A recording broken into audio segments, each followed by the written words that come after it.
And he saw that was a big celebration there. Everybody was chanting, Nanda Keya, Nanda Bhaya, Jai Kaneya, Lala Ki. And he started to approach to the house of Nanda Maharaj, and he saw that joy, he saw that happiness. And once he came, what did he saw? That the Lord of the universe, he has just decided to come as a baby. And by watching that such grace, how the Lord of the universe, he can choose someone to become his parents. Once he approached to that scenario, to that performance, to that play, at that moment was a stop on the time, like everything becomes like blurry, you know. Everything was... And then that small boy, he assumed a form. And he showed him who was him. That was the Narayana himself, that was Lord Krishna. And he said to him, look, I'm here, but you know that I never come alone. Once I come to perform my pastimes, my lila, always the Sango, Pango, Parshadam, they comes with me. My friends, they comes with me. My personal associates comes with me. But there is one specific person that had come with me. Please go and find her. Check her, look where she's staying. I need to meet her. And also let she knows that I'm already looking for her. So Narada Muni, he started to do his Vraja Mandala Parikram. He started to walk around Vrindavana till the point when he comes to the village of Raval. Once he comes to Raval, he comes and he feels that something different is happening there. And then this moment that he feels that something is different around there, he comes and he meets with Vrishabhanu Maharaj and his wife Kirtida. And he asks, is anything changed here? Is something different here going on here? And she said, no, nothing is going wrong. But did any small girl, a baby, appeared here? They looked and said, oh, actually there is. Then Vrishabhanu Maharaj, he started to share that he was walking near to Yamuna. And in the middle of Yamuna, he started to see this beautiful lotus flower floating. And this lotus flower, the fragrance that was coming was so strong that it was coming inside and was so strong. And once he came, he saw this beautiful girl sitting, laying on the middle of this lotus flower. But she was with a closed eyes. She was blind. And you know, like how Indian tradition is, no? Girl that is blind is not so easy. But at the same point, he said, let me see this girl.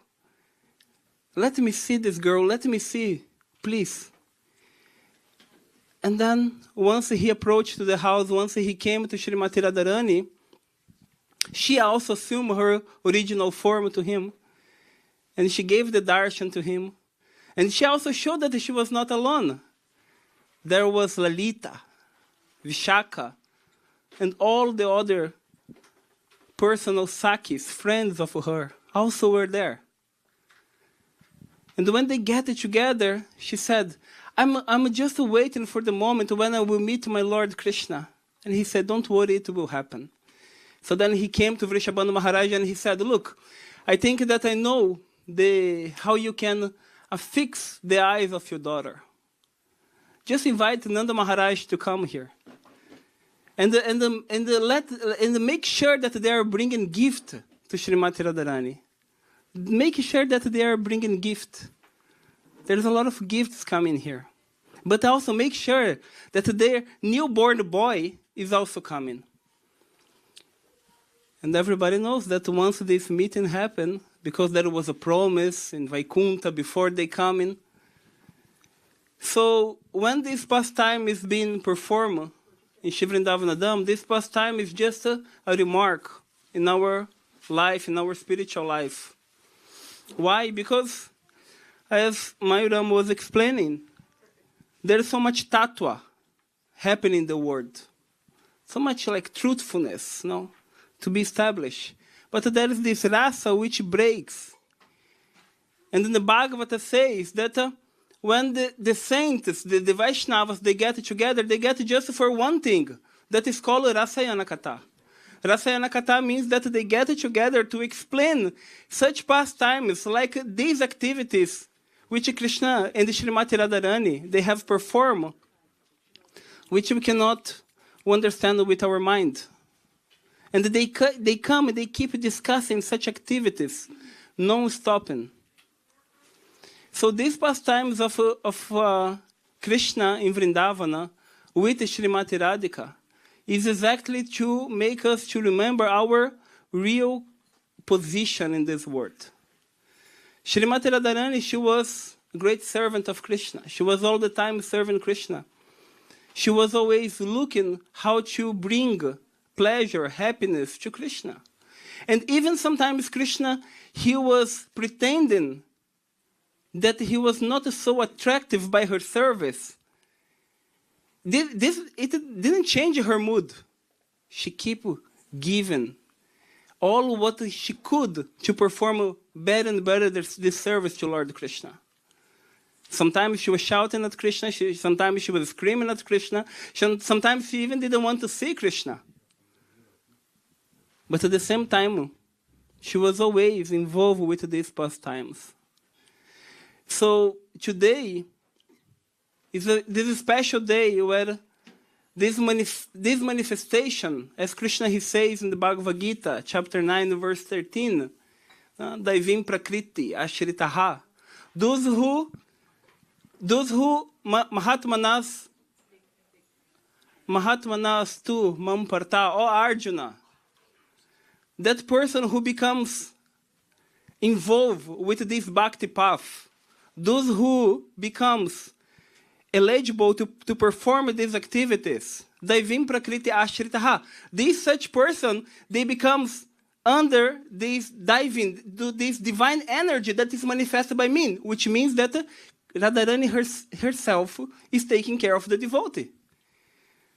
So what we need to understand that Srimati Radharani, she is that personality which she comes to Krishna and she says to Krishna, Krishna, in Toronto, in Pickering, there is a family. And this family, they need you. And Krishna looks, no, I think it's better if you go there. No, you go there.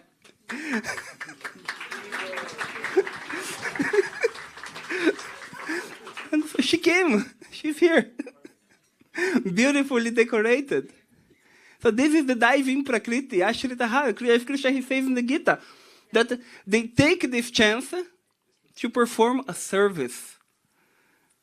I'm completely sure that many times Sairam, by Ravi, they were coming with the car and they were just going to parking and they hit their head and say, oh my God, I forgot to buy the milk of Srimati Radharani, and they had to drive again back.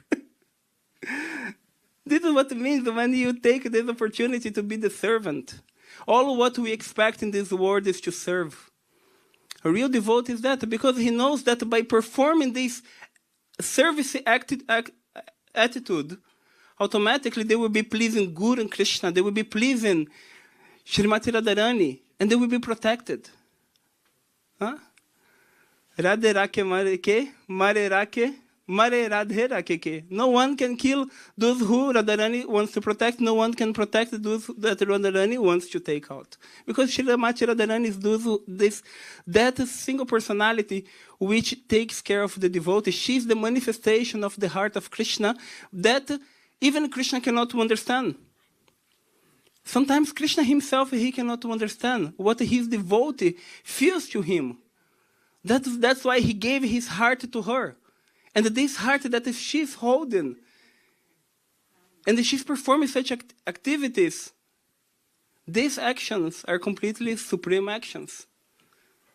And that's why, as in a position of devotee, all what we need to do is to take the time that we have in this precious lifetime to listen this Rasayana Katha, to listen such activities.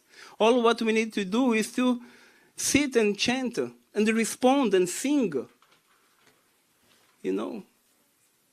Because Srimati Radharani, she, you know, like many things, like by living in Vrindavan for so many years, many things I have heard. Radharani, she doesn't like when people fasting on her day. Because she doesn't like to see the devotees make this struggle for her on her day. She said, no, please, you have to please Krishna. Even that she holds the Krishna's heart, she's always pleased when the devotees are engaging to perform activities for their pleasure.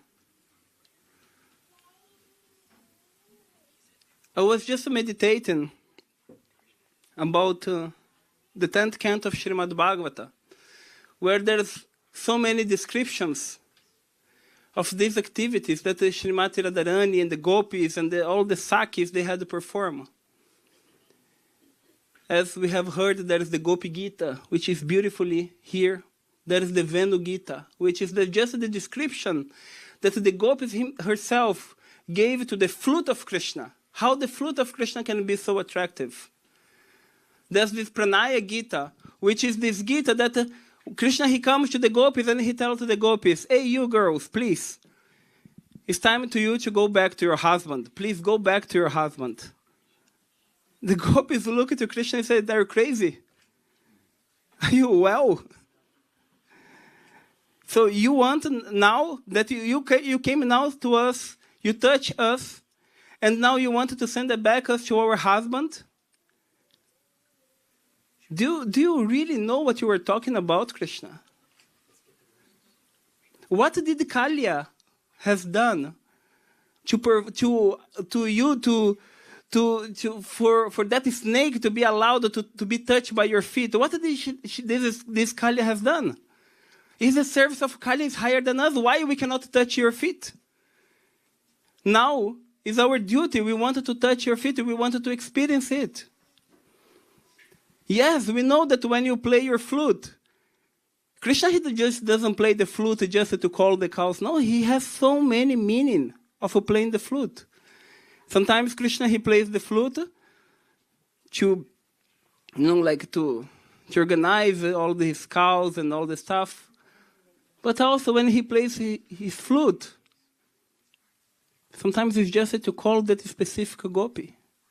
And she said, now that you had impregnate our heart with this emotion that's emanated from your flute, you wanted to take it out from us? It's not possible. So the gopis of Braja, they represent exactly this desire that Krishna will break all the rules, but nothing will remove this chance that I have to become your personal servant.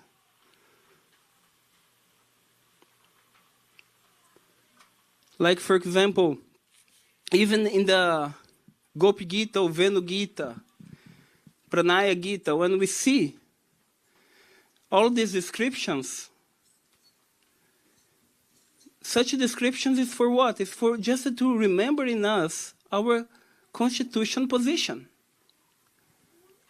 We don't want anything else out of that. No. Like when we chant the Tulasi prayer, no, we say, please make me your servant. Please make me a maid servant in your house where I can perform these activities to the Lord.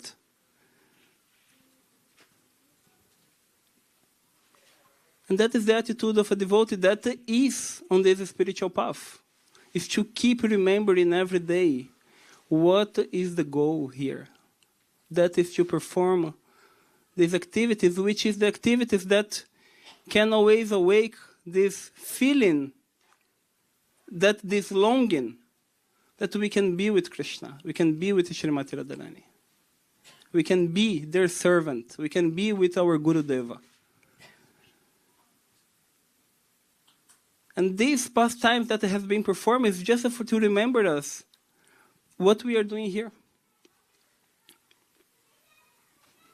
Like remember, very often there's a lot of like discussion, because even Sukadeva Goswami, when he was telling the Srimad Bhagavatam, he couldn't get so deeply into these pastimes of these activities of Krishna in Vrindavana. That's why he even didn't mention her name. But then somehow he mentioned her activities. He mentioned that her feeling, her emotions.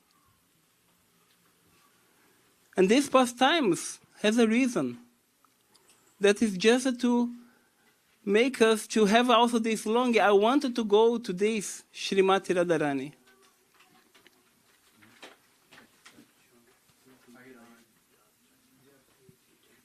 Yeah.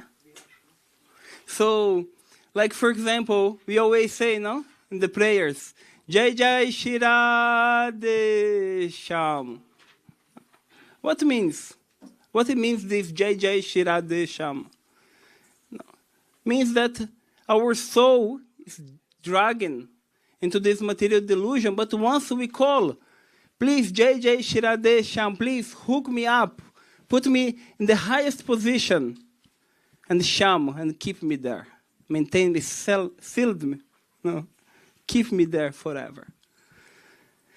So today, this Radhashtami day is exactly to remember it, our position, our constitution as a devotee. As we see here in the altar, we have Srimati Radharani and we have the Astasaki. And what this Astasaki is doing, what they represent, what kind of service they are performing.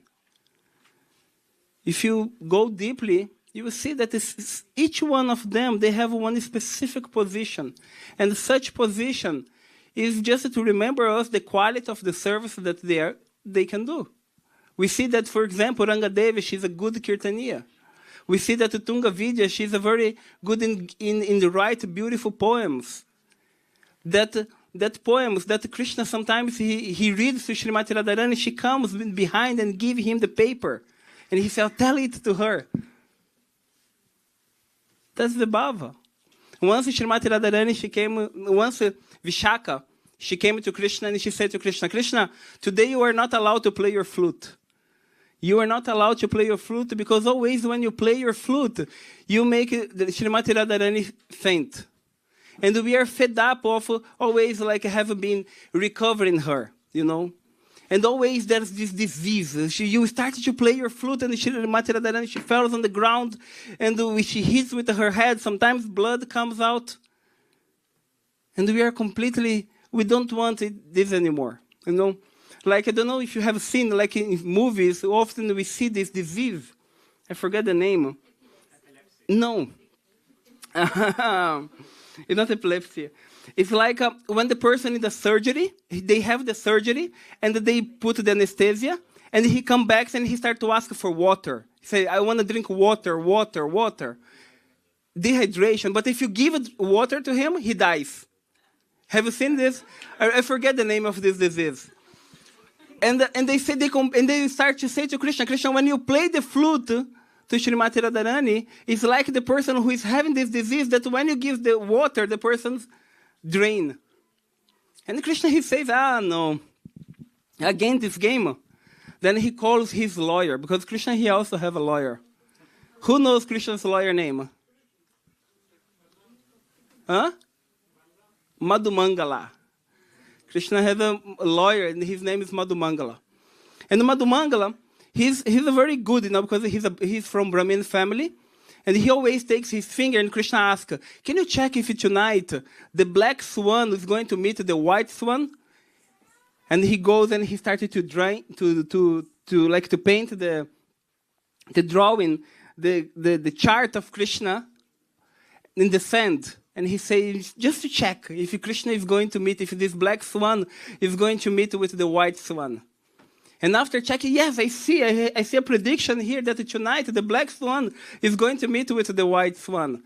But, as a Brahmana, you have to give me my dakshina. And Krishna, he says, okay, I will give a half of apple to you. And Madhumangala looks to Krishna and says, Krishna, you are full of sweetness. You are this Rasa Madhuri. You are the one who possesses all kinds of sweetness on you. And you just come with a half of apple. Oh, I want gulab jamuns, I want rasagula, I want to experience all kinds of sweets that you eat. That's what I want. And Krishna says, okay. So Krishna, he calls Madhumangala and he says, Madhumangala, go and have a debate with Vishaka. Vishaka is saying that I'm not allowed to play my flute. We need to fix it. Because they are saying that only, they just consider the feelings of Srimati Radharani, they are not consider my feelings. And once they come and they have this debate, they started to have this debate, who is the best one? Who can do the best? But we see that this debate is there endless, because the qualities and the qualities of Srimati Radharani, the qualities of Krishna, they always find an argument. They say, but the Krishna, he's Madana Mohana. He's Madana Mohana. He's the one, when he plays his flute, he enchanted the Cupid. And Vishaka said, yes, but my Radharani, she's Madana Mohana Mohini. She's the one who enchanted the enchanter of the Cupids. You have no exit, Krishna. But these pastimes can just be revealed by the presence of Sadguru. It's not possible for us to be merged into these pastimes. It's not possible for us to come to Vrindavan and really not experience these pastimes of Krishna in Srimati Radharani Vrindavana without him, without a guru, without a Sadguru who has this ability to show this pastime for all of us. Because otherwise we just come to Vrindavana and we will see hog, frog, dog, pig. We just see it. But once you are in the feet of a Sadguru, once you come, then you say, oh, this place is the place where Krishna, he killed this demon. And you will have the chance to experience it with your eyes, with your heart, and with your emotions. Jai Gurudev.